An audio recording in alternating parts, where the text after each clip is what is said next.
Halo, assalamualaikum warahmatullahi wabarakatuh.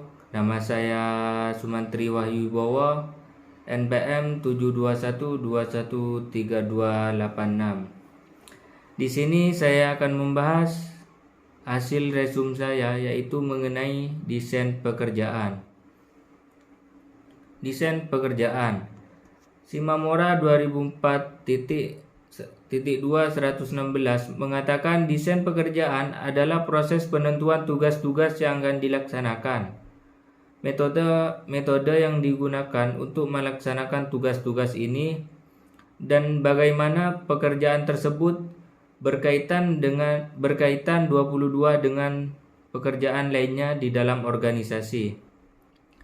Desain pekerjaan memadukan isi pekerjaan, tugas wewenang dan hubungan, balas jasa dan kualifikasi yang dipersyaratkan, keahlian pengetahuan dan kemampuan untuk setiap pekerjaan dan cara memenuhi kebutuhan pegawai maupun perusahaan. Sedangkan menurut Sulipan 2000.234, desain pekerjaan dapat didefinisikan sebagai fungsi penetapan kegiatan kerja seorang individu atau kelompok secara organisasional, yang dimana tujuannya adalah untuk mengatur penugasan kerja yang memenuhi kebutuhan organisasi dan teknologi dan memuaskan kebutuhan pribadi dan individual para pemegang jabatan. Berikutnya yaitu pengertian istilah pekerjaan dan bagian-bagian kegiatan lainnya dapat dirumuskan sebagai berikut. Yang pertama yaitu gerak mikro. Kegiatan-kegiatan kerja terkecil mencakup gerakan elementer seperti meraih, menggenggam, atau meletakkan suatu objek. Yang kedua yaitu elemen.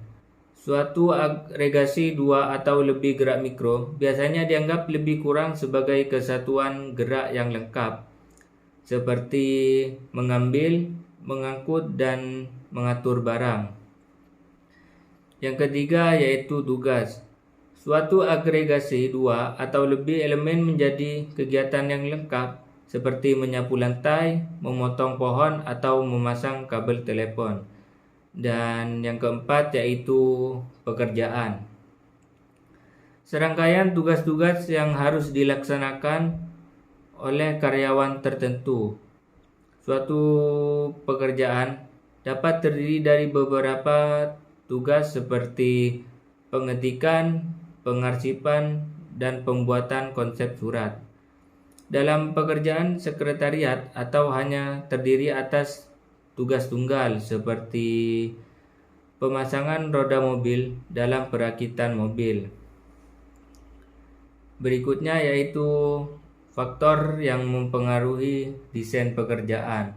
Yang pertama yaitu nilai-nilai, spesialisasi yang sudah terbukti dan operasi yang berulang-ulang. Yang kedua yaitu perubahan teknologi. Yang ketiga yaitu kebijaksanaan serikat buruh. Yang keempat yaitu kemampuan karyawan yang ada sekarang. Dan yang terakhir yang kelima yaitu persediaan calon karyawan yang ada. Selanjutnya yaitu elemen-elemen desain pekerjaan. Yang pertama, elemen organisasional yang terdiri dari tujuan, sasaran, strategi, kebijaksanaan, rencana, dan kegiatan organisasi. Yang kedua yaitu elemen lingkungan yang terdiri dari teknologi, kondisi ekonomi, pemerintah, sosial, budaya, dan persaingan. Yang ketiga yaitu elemen keperilakuan yang dimana terdiri dari kebutuhan akan sumber daya manusia, motivasi, dan kepuasan kerja. Dan yang selanjutnya yaitu teknik desain pekerjaan. Ada beberapa teknik desain pekerjaan yang diantaranya satu yaitu melakukan penyederhanaan atau peringkasan terhadap pekerjaan yang ada sehingga dapat dengan mudah melakukan pekerjaan yang dimaksud. Yang kedua yaitu melakukan pembesaran atau perluasan pekerjaan sesuai dengan kebutuhan pekerjaan yang ada sehingga tingkat pekerjaan yang luas dapat terselesaikan dengan cepat dan tepat. Yang ketiga, melakukan rotasi pekerjaan yaitu dengan cara kita melakukan perpindahan secara rutin dan bergantian terhadap semua jenis pekerjaan. Yang kita lakukan agar kita tidak jenuh terhadap salah satu pekerjaan dan kita dapat menguasai pekerjaan yang kita lakukan. Dan yang terakhir yaitu yang keempat, melakukan pengayaan atau penambahan pengetahuan terhadap pekerjaan yang kita lakukan agar supaya kita dapat menguasai semua tugas yang harus kita lakukan terhadap pekerjaan tersebut. Berikutnya yaitu pengertian karir. Karir adalah semua pekerjaan atau jabatan yang dimiliki atau dipegang selama kehidupan kerja seseorang, yang merupakan suatu bagian dari rencana yang disusun dengan rapi dan berusaha untuk dicapai dan mungkin dapat dianggap sebagai suatu nasib seorang belaka. Dalam Hani Handoko 1994 menjelaskan tentang istilah karir yang dapat diartikan sebagai berikut. Yang pertama yaitu 1. Karir sebagai suatu urutan atau pemindahan atau transfer lateral ke jabatan yang lebih menantang tanggung jawab atau ke lokasi yang lebih baik atau menyilang hierarki hubungan kerja selama kehidupan kerja seseorang.